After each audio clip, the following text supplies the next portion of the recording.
नमस्कार भाई दोस्तों। विक्रमजीत सिंह मजीठिया को गिरफ्तार कर लिया गया। आज कोर्ट में पेश किया जाएगा। उसके घर पे क्या क्या मिला उसके ऊपर बात करेंगे।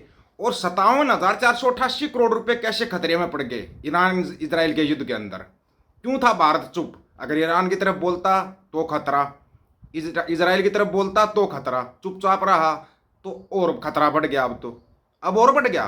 कोई सोच रहे हो 57,488 करोड़ रुपए बच जाएंगे? मुश्किल है भाई, क्योंकि वो 57,488 करोड़ रुपए बोल रहे हैं इंडिया के खतरे में। हम पहले बोलते आए थे भाई इंडिया को अडानी में बदली कर दो। खतरे में तो अडानी का पैसा था। इंडिया का पैसा कैसे खतरे में था? अडानी का लगा हुआ सारा पैसा। तो फिर इसका मतलब तो अडानी ही इंडिया है। अंधभक्त क्या कहेंगे इसके बारे में? ईरान इजराइल के बीच तनाव पर भारत की चुप्पी सोची समझी कूटनीति रणनीति का हिस्सा।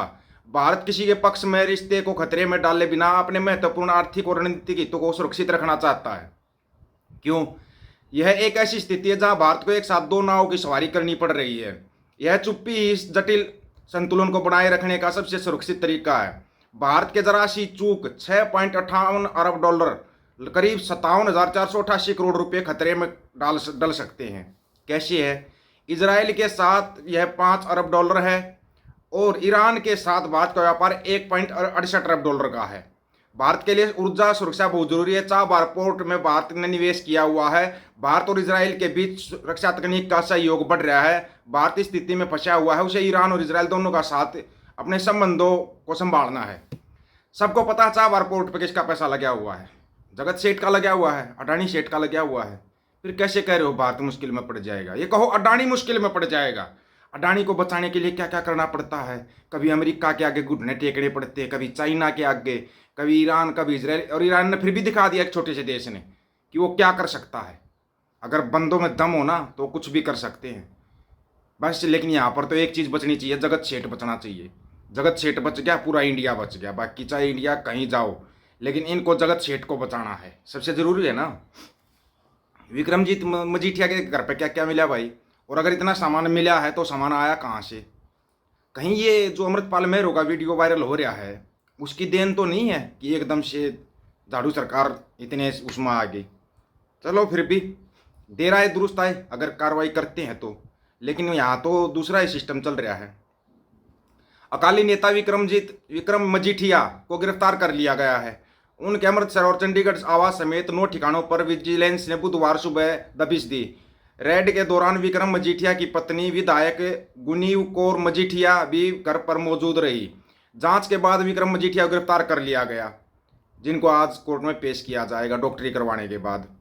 पुलिस उन्हें घर के पिछले दरवाजे से ले गई। अब उन्हें मोहाली कोर्ट में पेश किया जाएगा। इससे पहले उनका सिविल अस्पताल में मेडिकल कराया जाएगा। मजीठिया के घर से निकलने से पहले अपने दोनों बच्चों को दुलारा। विक्रम मजीठिया के घर पर 29 मोबाइल फोन, मतलब कमाल की बात है, 29 मोबाइल फोन। क्या करता है भाई एक बंदा 29 मोबाइल फोन का? 4 लैपटॉप, 2 आईपैड और 8 डायरिया और अन्य दस्तावेज मिले हैं। सबसे बड़ी समस्या तो ये भी 29 मोबाइल फोन का वो करता क्या था? इसका मतलब तो 2 नंबर की जगह और कोई 10 नंबर का ही धंधा कर रहा है। 29 मोबाइल फ़ोन, 29 मोबाइल फ़ोन है तो तकरीबन 29 सिम होंगी। आजकल तो डबल सिम का है, 58 सिम होगी। क्या करता भाई?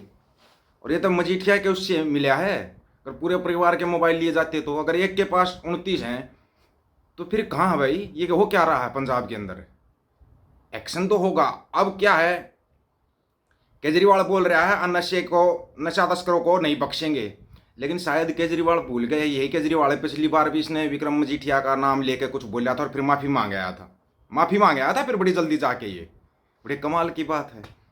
उधर से वो कौन सी कोर बादल है वो वीडियो बना रही है, हैं? चंडीगढ़ में पीछे से बाढ़ कूद कर, और जब उसकी वो टीम पहुंची थी। लेकिन अब सुनो इनके, जो ये लोग बोल रहे हैं, इन लोगों ने शुरू कर दिया। अहो भाई, वह जो हरसिमरत कौर बादल है, सुखबीर बादल, हरसिमरत कौर बादल, सबको अब मजीठिया की चिंता होने लगी। वाहिगुरू जी की फतेह जी। एक बार फिर साडे जमी आगू ने आपकी गुस्तगी का दर्शावा किया है। जेड़ा विक्रम मजीठिया खुल के इसने सरकार के कारनामे जग जाहिर करता है, इन्हों की कारी करतूतां लोगों के सामने लैके आंदा, भावें इन्हों के मंत्री की अश्लील गल्लां होण, भावें इन्हों की करप्शन की गल्लां होण, ਚੀਜ਼ ਨੂੰ ਬੇਬਾਕੀ ਤੇ ਬਹਾਦਰੀ ਦੇ ਨਾਲ ਲੋਕਾਂ ਦੇ ਸਾਹਮਣੇ ਰੱਖਦਾ ਹੈ। ਅੱਜ ਇਹ ਡਮੀ ਆਗੂ ਨੇ ਇੱਕ ਵਾਰ ਫੇਰ ਉਸ ਬੰਦੇ ਨੂੰ ਕੱਲੇ ਤੰਗ ਕਰਨ ਵਾਸਤੇ, ਡਰਾਉਣ ਵਾਸਤੇ, ਜਿਵੇਂ ਸੋਚਦੇ ਡੰਡੇ ਦੀ ਜ਼ੋਰ ਦੇ ਨਾਲ बड़ा कमाल हो गया। अब सारा परिवार एक हो गया, चाहे विक्रम मजीठिया, हरसिमरत कौर बादल। ये हरसिमरत कौर बादल अपने खुद के बोले हुए बयान भूल जाती है। इसने एक बयान दिया था कि जिसने भी गुरु साहब की, गुटका साहब की कसम खा के अगर गलत काम किए हैं उनका कख नहीं बचाना चाहिए। तो फिर अकाल पुरख की लीला तो चलती है। और पहले ही बताया था, अकाल पुरख की लाठी जब पड़ती है ना तो बेभाव के पड़ती है, और इतनी पड़ती है कि जिंदगी भर याद रखेगा आदमी। अब इन सबको बड़ी चिंता हो रही है, चाहे कोई भी हो, बड़े बड़े बयान जारी कर रहे हैं। वर्तमान के इशारे पे श्रोमणी अकाली दल सदा जुल्म के खिलाफ लड़ता रहा। हम पंजाब की लड़ाई लड़ते रहे, लड़ते रहेंगे। विक्रम की आवाज कौन से पंजाब की लड़ाई भाई इसने श्रोमणी अकाली दल ने, ये बताओ पहले तो। आज तक कौन से पंजाब की लड़ाई लड़ी इन्होंने, कोई बता सकता है? हालांकि हम किसी पार्टी का और उससे नहीं करे, लेकिन एक सीधा सा सवाल है, इन्होंने आज तक कौन से पंजाब को नशे की गत में धकेलने वाला ही श्रोमणी अकाली दल है। और बोलो, यही बादल परिवार है। अब जी बादल परिवार के ऊपर आँच आती तो सारे एक हो जाते हैं, बिलों से निकल निकल के सामने आने लग जाते हैं। बड़ी बड़ी बातें बोलना बहुत आसान है, काम करना बहुत मुश्किल है। आज तक अपने काम ही गिना दो कि हमने ये काम अच्छे किए हैं। जब तुमने अच्छा नहीं किया है तो बुरे काम का बुरा नतीजा कभी ना कभी तो सामने आएगा। आज नहीं तो कल, कल नहीं तो परसों सामने आएगा। बड़े खुश हो रहे थे अमृतपाल को जब गिरफ्तार किया गया, बड़े खुश हो रहे हो अमृतपाल में रो पंजाब छोड़ के चला गया, बड़े खुश होते हो कभी परविंदर झोटा को और उनको गिरफ्तार किया जाता है। बड़े कमाल की बात है कि आज तक जांच नहीं हो पाई सिद्धू मूसेवाला की, दीप सिद्धू की, संदीप नांगलिया की, किसी की जांच नहीं हुई आज तक। उस पर तो कोई नहीं बोल रहा है। फिर कौन से पंजाब की आवाज़ उठा रहा था? ये सीधा सवाल बनता है भाई, ये तो पंजाब की आवाज़ बड़ा बेवकूफ़ आवाज़ था। विक्रम मजीठिया बेवकूफ़ आवाज़, कौन सी बेवकूफ़ आवाज़ उठाई भाई इसने? आज तक हमने तो कभी नहीं देखा भाई इसने ये आवाज़ उठा दी, ये बोल दिया सरकार के खिलाफ। कभी बोलता ही नहीं देखा हमने तो। या तो अमृतपाल के खिलाफ बोलता देखा है, या फिर निहंगों के खिलाफ बोलता देखा है। कब आवाज़ उठाई इसने? कभी बंदी सिंहों के लिए आवाज़ उठाई? बोलो उठाई हो तो। मैं तो कह रहा हूँ अमृतपाल मेहरों को प्रेशर बना के ना बंदी सिंहों को रिहा करा लेना चाहिए। प्रेशर बनाए सरकार के ऊपर, जो अफसरों के बड़े बड़े नेताओं के वीडियो उसके पास है ना, तब सरकार के ऊपर प्रेशर बनाना चाहिए उसको कि बंदी सिंहों को रिहा करो। पहली शर्त यही होगी। मोबाइल फ़ोन उसी टाइम पे दे देंगे, बंदी सिंहों को रिहा करो, जितने सिंह जेलों के अंदर है सबको रिहा करो। आ सकता है ये प्रेशर, क्योंकि जब सबके सामने वीडियो आएंगे ना तो बहुत कुछ खुलेगा।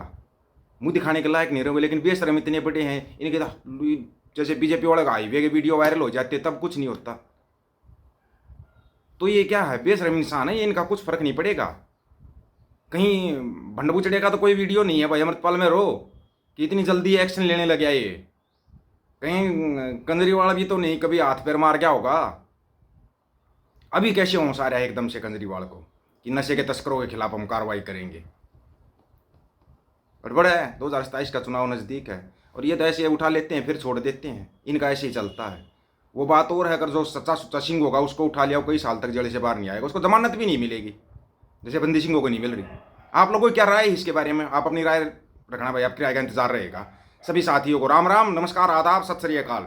वीडियो को ज़्यादा से ज़्यादा शेयर, चैनल को सब्सक्राइब और बेल आइकन को जरूर दबाना दोस्तों। ऑफिशियल दीपक फौजी यूट्यूब चैनल, बात हक और सच की करेंगे, हक सच की बात हम करेंगे। वीडियो को शेयर करने की जिम्मेवारी आप लोगों की है।